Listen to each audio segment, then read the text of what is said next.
La famille, bonjour à tous, j'espère que vous allez bien. Les frérots, on se retrouve aujourd'hui pour débriefer la conférence de presse qui a eu lieu de Carlo Ancelotti il y a quoi, une heure et demie. Petite conférence de presse pour parler du match de demain face à Las Palmas. Mais les gars, ça a parlé très peu de Las Palmas et ça a surtout parlé de l'humiliation de l'Atlético. Donc moi j'ai relevé les questions, on va les analyser ensemble, dire ce qu'on pense. Et puis voilà, je pense qu'il y a des choses où on est d'accord avec Carleto et il y a des choses où on n'est pas d'accord. On va analyser tout ça ensemble les frérots. Quel match attendez-vous demain? Chaque équipe a ses propres caractéristiques et Las Palmas joue bien au football. Ils ont de la qualité, nous pensons à retrouver le chemin de la victoire, à réagir rapidement après le match de dimanche. Donc les gars, chaque conférence de presse, le coach ne va pas descendre l'équipe d'en face. Hein. Ça c'est du classique, normal qui dit qu'ils ont de la qualité, etc. Mais moi les gars, je vous le dis, demain Las Palmas, ça doit être une formalité. Avec tout le respect que j'ai pour cette équipe que je ne connais pas, mais de ce que je vois en 7 matchs, 3 nuls, 3 défaites, ils ont gagné seulement le dernier match. Les gars, ça doit être une formalité. Une formalité. Et je dénigre pas cette équipe. Le foot n'est pas une science exacte, mais il faut remettre les choses à leur place. D'accord? Ça doit être une formalité. On doit les taper 3-4-0. Si on se fait humilier ou battre par Las Palmas demain, les gars, je ne comprends plus rien au football. Alors oui, c'est pas une science exacte, mais quand même les gars, demain on doit les torcher, moi je vous le dis. Comment avez-vous géré les critiques de ces dernières heures? Donc là il se défend clairement. Les critiques font partie de mon travail, du travail de l'entraîneur. Quand vous dirigez Madrid et que les choses ne vont pas bien, elles fleurissent, c'est logique, ça ne m'affecte pas. Cela dit, je dois évaluer les choses que nous ne faisons pas bien, qui sont peu nombreuses mais sur lesquelles nous devons travailler. Peu nombreuses, Carleto quand même, hein. Là, l'autocritique je suis d'accord, mais il faut aller un peu plus en profondeur. Mon évaluation est différente de celle de beaucoup de gens. Jusqu'à présent, nous avons bien travaillé et nous devons continuer. Moi, clairement, je pense que jusqu'à présent, c'est les individualités qui nous ont sauvés. Le fond de jeu n'est pas là. Jusqu'à présent, c'est les individualités. Si on t'enlève ces individualités et on met des joueurs pas de très haut niveau, des joueurs lambda, le Real Madrid coule. Là, heureusement qu'on a des individualités de très haut niveau qui nous font maintenir en surface. Le jour où on n'a pas ces individualités, il n'y a aucun fond de jeu, on coule. Il y a des équipes qui n'ont pas des joueurs de très haut niveau, mais qui proposent un très beau football. Juste regardez le Celta Vigo, les gars, qui a joué contre le Barça, c'était un match de psychopathe, un très haut niveau. Un très très haut niveau, alors que pourtant, il n'y a pas des joueurs de de renommée mondiale, je veux dire, vous m'avez compris. Donc c'est pour ça, là, c'est nos individualités qui nous sauvent. On continue les frérots. Le système tactique. Voilà ce qui répond sur la question lui pose. Alors que pensez-vous du système tactique du Real Madrid? Est-ce que c'est le bon? Chaque système a ses faiblesses. La formation en losange n'est pas parfaite, mais le 4-3-3 ne l'est pas non plus. Chaque schéma a ses points faibles. Le losange permet de presser plus haut, d'être plus énergique, mais on peut se faire surprendre sur les centres. Bah oui, Carleto, c'est bien, tu l'analyses, tu le vois. Mais pourquoi tu corriges pas? Enfin bref, car les joueurs intérieurs n'atteignent pas toujours les 4 défenseurs. Nous y travaillons, le problème est évident et peut être résolu. Carletto, le problème, ça fait un moment qui dure et il n'a toujours pas été résolu. D'accord? On gagne des matchs, certes, mais on joue contre des équipes de milieu de tableau, voire bas de tableau. Il n'y a eu que la Real Sociedad où ça a été le gros match en retour de trêve. Là, maintenant, l'Atlético Madrid. Et on a vu nos difficultés sur ces deux matchs. Donc pour moi, le problème n'est pas résolu. Ce 4-3-3 nous pousse beaucoup trop vers l'avant et libère les côtés, ce qui laisse des boulevards. Alors que normalement, ce 4-3-3, pardon, ce 4-2-3-1 là en losange, normalement le 4-2-3-1 doit te densifier le milieu de terrain. Donc tu dois pouvoir faire écarter Kamavinga sur la gauche pour aider le latéral pour qu'il y ait moins d'espace. Mais moi je comprends pas, c'est que nos milieux sont trop hauts, il y a une cassure entre la ligne de 4 et le milieu. Quand Chouameni est là, il arrive à réguler tout ça, mais quand tu enlèves Chouameni, la cassure, tu la vois. La cassure, tu la vois entre la ligne de 4 défensive et le milieu. Donc pour moi, ce 4-3-2-1 là, ce système là, 4-3-1-2, je sais pas comment vous pouvez l'appeler, ce système de losange là, ça me plaît pas trop. Le 4-3-3, on savait jouer, on savait adapter avec. Tu pouvais faire ton hybridage, changer tes joueurs et tout, et ça fonctionnait. Mais là, faire de l'hybride avec ce nouveau système de jeu, pour moi, c'est compliqué. Pour moi, ce nouveau système de jeu, il met en valeur un seul joueur, c'est Jude Bellingham.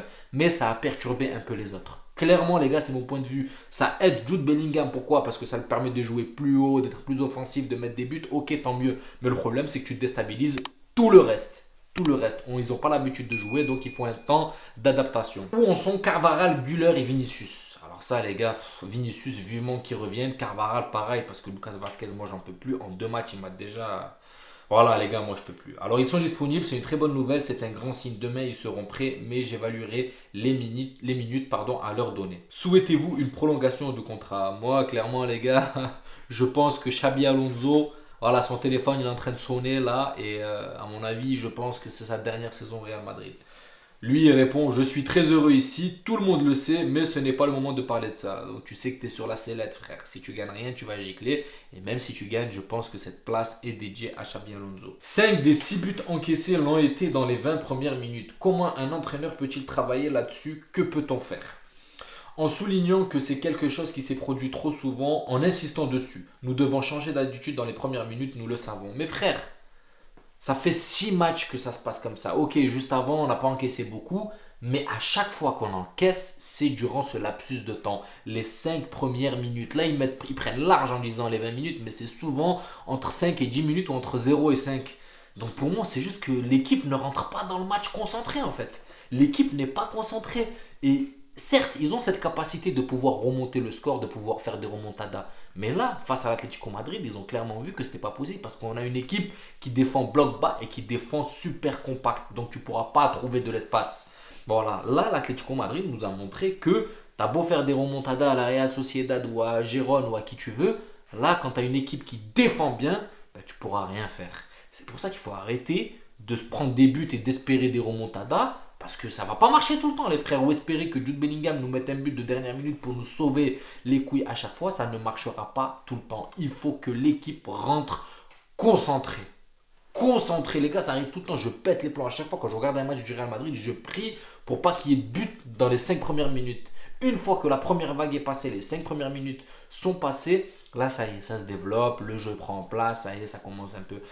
Mais je comprends pas. Pourquoi prendre ce but dans les 5 premières minutes? Encore, tu prends un but à la 20e, 30e sur un fait de jeu, ok. Mais non, là, 5 premières minutes, but. Là, deuxième mi-temps contre l'Atlético Madrid, même pas 2 minutes qui passent, but. Et en plus, là où ça me tue, c'est que c'est de la même manière. Vous comprenez le délire? Moi, ça m'exaspère. Je comprends pas. Franchement, je comprends pas. Comprend-il les doutes qui entourent l'équipe? L'opinion publique peut s'exprimer et dire ce qu'elle veut. Toutes les idées sont respectueuses, mais je ne peux pas entrer dans ce jeu. Je dois évaluer les choses avec plus d'équilibre et heureusement j'ai ça dans le sang. Je suis quelqu'un de calme qui a la capacité d'évaluer les choses. Remettre en question une équipe qui a gagné 6 matchs sur 7, ça me semble excessif. Clairement, nous, on réagit à l'émotion. C'est vrai, quand tu prends le point de vue de son côté à lui, c'est vrai qu'on a gagné quand même 6 matchs sur 7. Mais nous, en tant que supporters, perdre ce match-là contre l'Atlético, pour nous, c'était le match qu'il ne fallait pas perdre. Tu pouvais perdre n'importe quel match, on aurait certes critiqué, mais on aurait digéré. Mais là, ce match contre l'Atlético, c'est le derby madrilène, c'est ce qui a fait en fait qu'on n'a pas digéré, tout simplement. Donc oui, de son point de vue à lui, s'il prend le côté statistique, oui, tu gagnes 6 matchs sur 7, t'en perds qu'un, c'est contre l'Atlético. En fait, lui, il ne prend pas côté Atlético Madrid, il prend surtout le fait qu'il a perdu qu'un seul match sur les 7 derniers matchs. Ok, je comprends. Mais pour nous, non, il ne fallait pas perdre. C'est ce match-là qu'il ne fallait pas perdre. La critique qui vous a le plus blessé est que vous n'osez pas laisser au banc Modric et Kroos dans les matchs importants. Donc les gars, vous voyez, même les journalistes ont fait la remarque. Donc c'est quelque chose clair et net que tout le monde a remarqué et quelque chose qui doit être corrigé pour moi. Mais regardez ce qu'il répond. Faites-moi un résumé de toutes les critiques que j'ai reçues. Cela ne me dérange pas du tout. Pas du tout, pas du tout. C'est mon travail, comme je l'ai déjà dit. Ce n'est pas vrai que je n'ose pas laisser Modric et Kroos sur le banc. Chaque match est important ici. Si je dois répondre à toutes les critiques, je passerai beaucoup de temps dans cette salle. Clairement, moi je trouve qu'il répond pas à la question, les gars. Il répond pas à la question, il fuit. Donc au fond de lui, je pense qu'il sait que le journaliste a raison.